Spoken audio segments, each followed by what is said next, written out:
Gold Club International Eastern Texas yo kaiwela kana bo bolegani kaiwela kana bo bolego anyi oluku na bozolega oluku na bozolega otu agodi kaisebene nuego egwu abegwu anyi o egwu nyanya na nwanne ya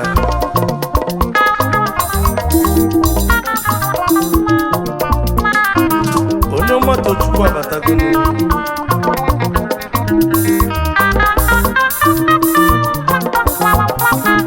asina mweze beze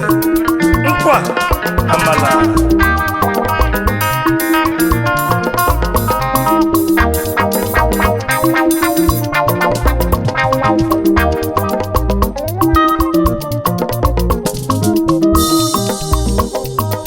gold like mines, gold like mines,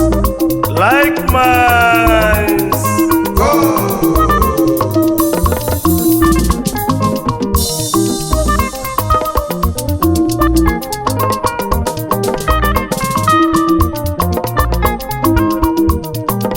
Asị na ọ bụ mmadụ sụrụ ụzọ ụkwụ na-aganụ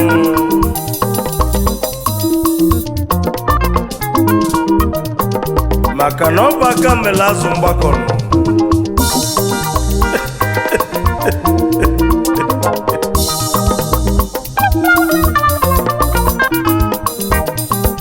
osisi pụtara ife adịpụ n'ụgbọnụ Gold Club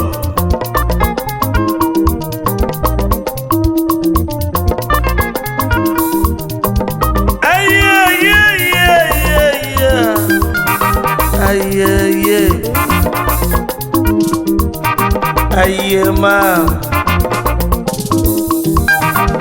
Gold Club International Houston, Texas yo wabi na America ọ bụ otu fụlụ onwe fa n'anya fa na-eme nwanne fa na-enyelu ụmụ ogbenye aka ọ dị mma obodo anyị ka fa na-achọ alụsịa na ama ebu na ba n'obi ofu ọnụ kafa na-ekwu ofu ije kafa na-ejenu ofu obi kafa ji aga ndị Gold Club bata okeshọn na-ebido n'isi ndị Gold Club na-abụ okeshọn na-anaba okeshọn ahụ ga-emechikwa fa bụ ọbata ife adị fanaba ọchịchị agbachie o nwere ife njikwa onye bụ okwu ojije kafa na-eje nwe bụ n'iru ka na ama n'ụwa ọ damachikwa n'azụ ọ nwezi na-ekwu egwu m nọ malụ mama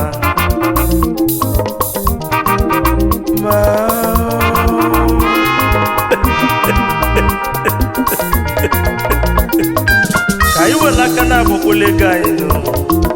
Gold Club were aka na-abọ okpolo ego yi iwere ụkwụ na-abọ ọzọla ego yi ka isebe n'elu ego. Gold Club International were aka na-abọ okpolo ego Eastern Texas iwere ụkwụ na-abọ ọzọla ego yi ka isebe n'elu ego. Gold Club ndị ọma, Gold Club ndị ọma, ndị ọma eji ama atụ. Gold Club ndị ọma, Gold Club ndị ọma, ndị ọma eji ama atụ. n'Amerika anyị lụsịkwanụ n'ama Anyị ebulu naba n'obi o, anyị ebulu nata n'obi anyị ebulu naba n'obi o, Gold Club ndị ọma ebulu naba n'obi o. ayọ amala egwu bịa ije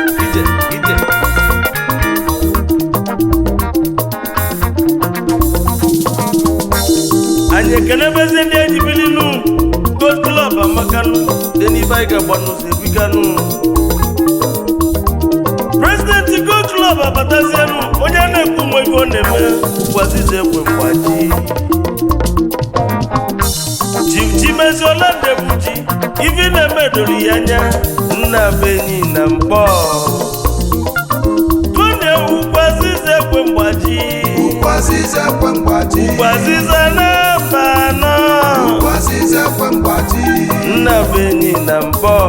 ukwu azize ekwe mgbaji anyị ekenezianụ Chief Chimezie Ọladegbuji nna bụ enyi na mbọ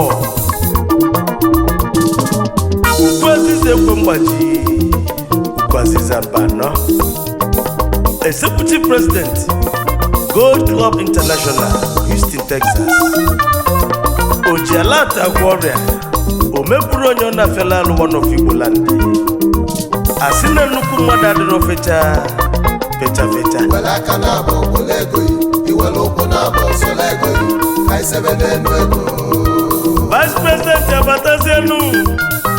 Gold Club amaka Barrister Maximus Ogwara onye ọma bịa fụmanya ọnụ na-ekwuru ọra bịa Barrister Maximus Ogwara Vice President Gold Club International Chairman Constitutional Review Committee Isobili wele aka na-abụ okpolo ego iwele ụkwụ na-abụ ọsọla ego ka isebe n'elu ego aka na-ede akwụkwọ abata sekretari oni dị mma nke idekọ ọnụ ga-ekwunu Injinia Uzoma Nwigwe Nwanigro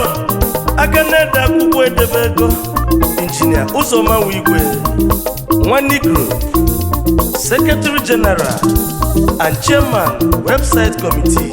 GCI Isobili Maazị Chasi Ejimako onye ọma bịa fụmanya enyi dị ọra mma bịa PRO onye nwere ifenu anyị ekenezianụ Maazị Chas Ejimako PRO and Chairman After Hour GCI Inokwa ọnụnụ be nwanne agba n'ọsọ n'ịdị mma onye ka na-ekwu maka ya Maazị Chas Egbe ọnụnụ be nwanne 1 na mba anọ Assistant PRO GCI Inokwa anyị ekenezianụ Prọfesọ Anthony Ololo Agụna Wayo 1 Financial Secretary GCI Mrs. Emmanuela Wali Stainless Nwanyuma Mrs. Emmanuela Wali Stainless Assistant Financial Secretary Nwanyuma Gabaniru ka isebe n'elu ego ka isebe n'elu ego Edu America bịa fụmanya ka isebe n'elu ego Mr. Chinedu Anyanwụ onye ọma dị mma Honorable Treasurer ka isebe n'elu ego Mr. Chinedu Anyanwụ Edu America ka isebe Honorable Treasurer Isobili ka isebe n'elu ego Engineer Sonny Chikwem Ezefa Ikego Ezefa Kego Engineer Sonny Chikwem Ezefa Kego na Mbeke 4 times Peace Committee Chairman and House Master Isobili anyị ekenezianụ Mrs. Angela Ihemeje Adambise nwere ugwu House Master 2 Gold Club ka isebe n'elu ego ka isebe n'elu ego Nze jere owu ka mba ka isebe n'elu ego ọ dị mma wanofa wamama Provost Onidi mma onye ọma Tochukwu na-ekene uyo ka isebe n'elu Nze ego jere owu ka mba dị mma 1 of our mama Provost ka isebe n'elu ego anyị ekenebeziela ekene enyi ọma na bagara onye ga na-ekwu maka ya ka isebe n'elu ego Mr. Chibuza na-ekwe ka isebe n'elu ego enyi ọma 1 of Abagana Assistant Provost 1 anyị ekenezianụ Paul Nwabike Ogbuefi Ekwenwebe Assistant Provost 2 Isobili. Anyị kenezianụ Attorney Akachi Ojimgba ihe elu ọma bụ eke Legal Advisor and Chairman Investment Committee Isobili. Kone Moses Nwonye Ebube mba wanu. Kone Moses Nwonye Ebube mba wanu. Ọkụkụ Jiobi isi ala mba nọ. Special Advisor to the President Isobili. Udobulenye bata o, udobulenye bata o, udobulenye kodobelo udo. Onye ka na-ekwu maka ya? Chief Peter Izuako Udobulenyi, President Emeritus and First Patron GCI Isobili. Sir Joseph Nwankwo Onyoma Biafumanya Ochendu Izie Nwoma Mekezambo Ebonyi State President Emeritus GCI Isobili. Anyị kenezianụ Honorable Sir Oke Okorochi KFC nwata kwọcha aka Akụchinyelugo 1 n'okwu Gili President Emeritus Isobili. Anyị eruzienu na haba nezienu na agụ na-eri agụ Honorable Kennedy Okafor agụ na-eri agụ 1 of Ahaba President Emeritus Isobili. Ọchịagha gburugburu abata ọchịagha Mbaise ọchịwọ Chief Sir Dr. Ike Anakani ọchịagha gburugburu na Mbaise ọga ndị ọga worldwide Second Patron GCI. Anyị ekene Chukwu Obi Nwanwe Onyoma Biafumanya a na-egbu onye ọba egbu mbaso ka mmadụ onye aka na ntị. Chief Obi Nwanwe gaba n'iru nwa Chinemere Ibe one of Ọba former Vice President Third Patron Isobili. Nezienu na ego gwụlụ ego agụ elisi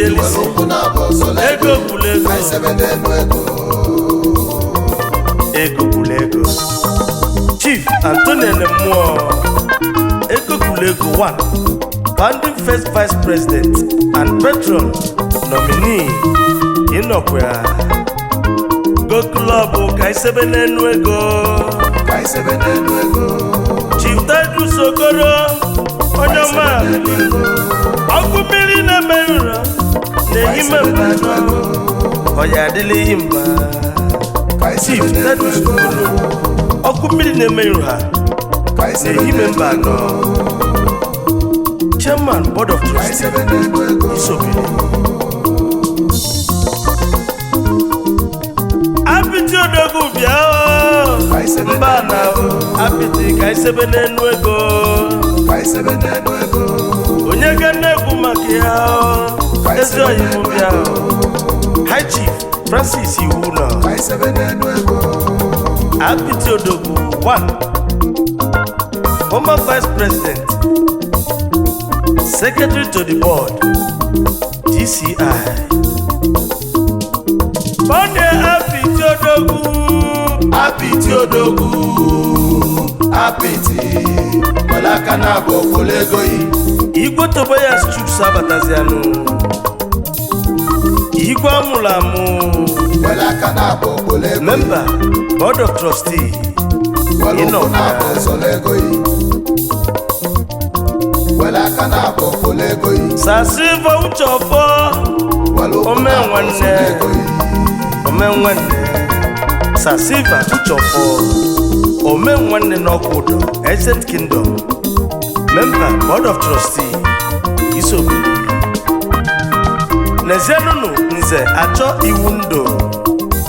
Ọdịokwu number 1 of Okeọhịa member Board of Trustee anyị ekelezianụ Dr. Madam Groli Udo member Board of Trustee Honorable Elkana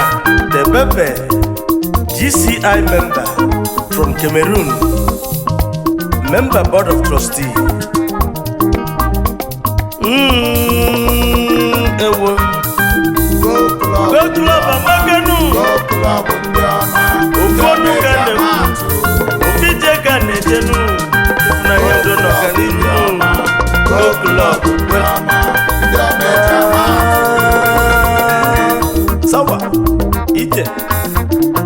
wala kana ko lego yi wala ko na ko so lego yi ubonu leje America babalu mule di godu Chief Obi Peterson abati fadi nwanyị nwere ife niile nwanyị malụ mmalụ n'eze wala kana ko ONYEOMA TOCHUKWU na-egwunyeli ya wala ko na ko so lego yi Chairperson Admission Committee and member Music Committee wala ko na ko so lego yi Isobili Ada Jesus abatago Ada ndị ọma Ada malụ mma Lady Gold Evelyn Oladiegwu nwanyị galaba ranking member GCI Isobili Nwasoluzo abatago Nwasoluzo ONYEOMA Nze Valentine Chukwuemeka Ekwanwa Nwasolunze Nazia in Ihiala Local Government Chairman Music Committee Isobili DJ Brown Abataziano Ikukoma 1 of Houston, Texas member Music Committee Mazi Austin Ndukwe Bonya sharp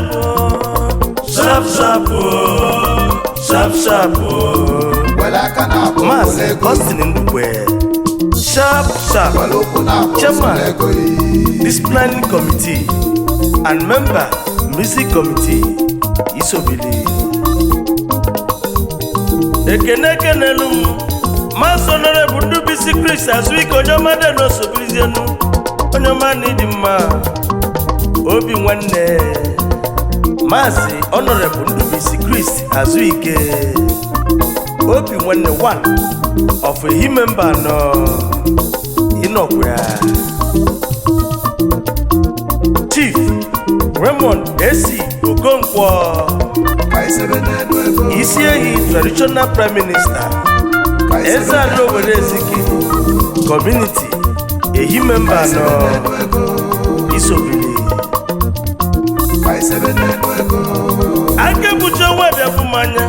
ONYEOMA Chief Ike Duru Akebucho 1 member Music Committee Anyekenesianu Honorable Vincent Emagi Ose USA founding member GCI Greeting Etukon Andy Abai Vice President Emeritus GCI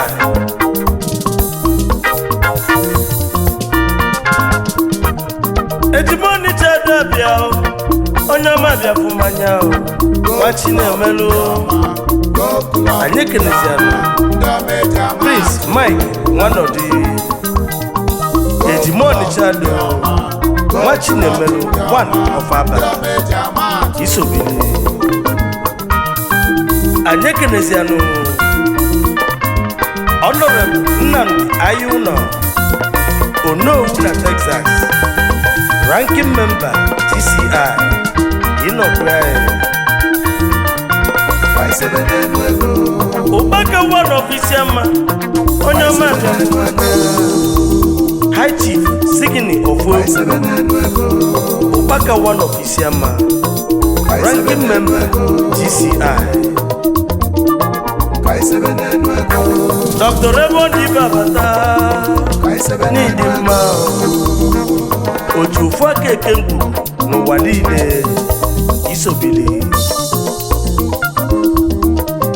Nezenu na kidia mwokani na mwobia Chief Sam Eseswe Isobili nu Unubia Kilibesienu Lord Sir Samuel Eze Obalago Constitutional Review Committee member Isobili Sajuma Bishop Okereke KSC Onyoma Dimma the Chief Executive Officer Ekulume Autos Global Limited Induction Committee member DCI Go Club Amakao Akwabunike le sorakwe Onyoma Dimma Akwabunike no kuzu Isobili Ichie Emeka Nwofo Ikengi of Amobia Board Chairman Emeritus DCI Isobili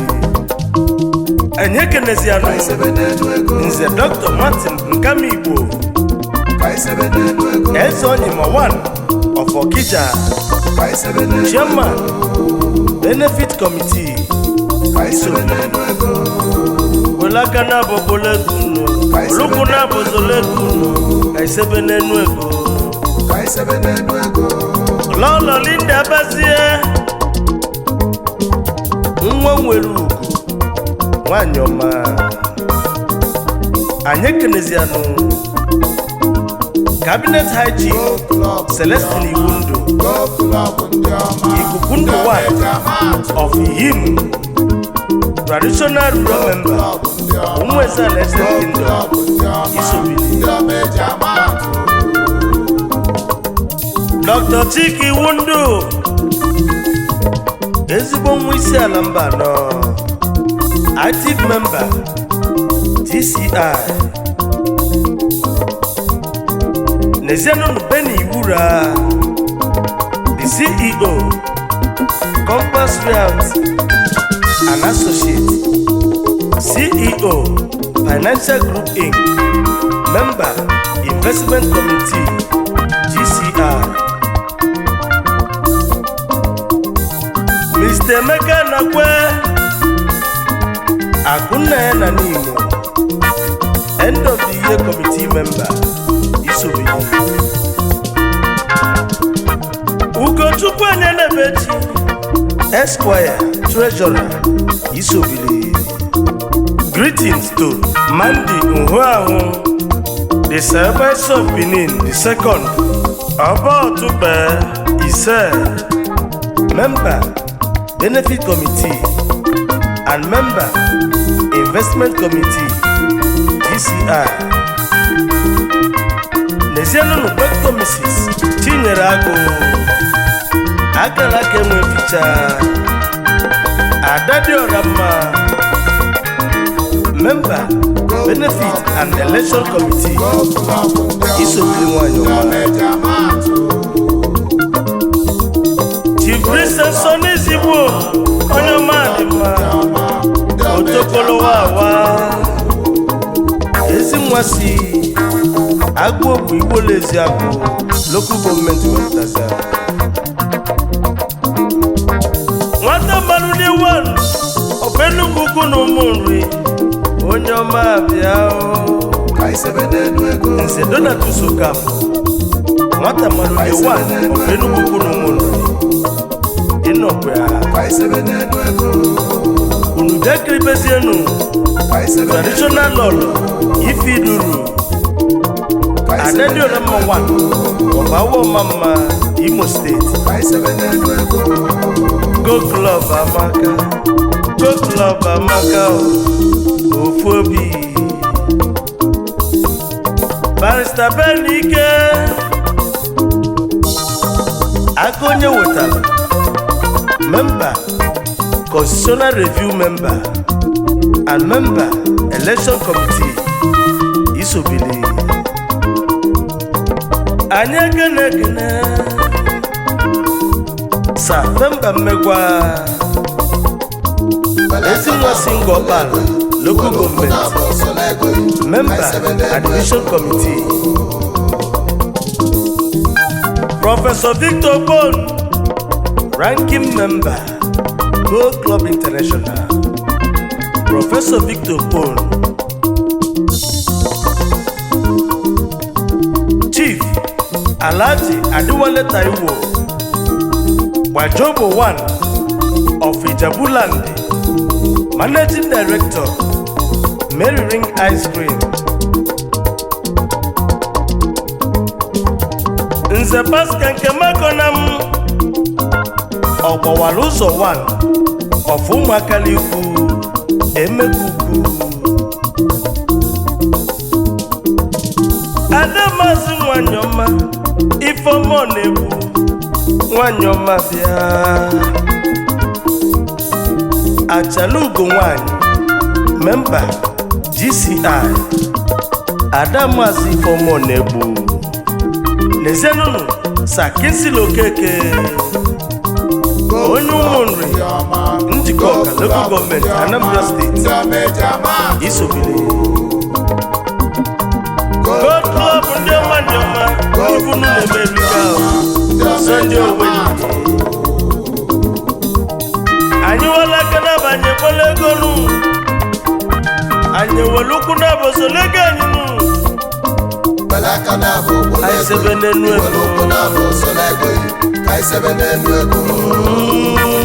ife ike gbanuzi ebikanu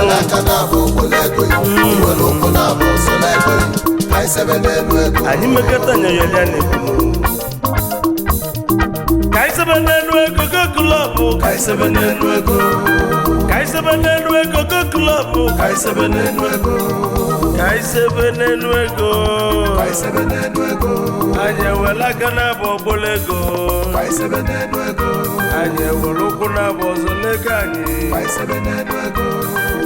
akpelisi ya ka nna ayọ Chukwu ya ka nna ayọ Chukwu n'isi Igbo niile n'isi ụmụnne m n'isi ndị Go Club ndị ọma ndị ọma eji ama atụ ndị ọma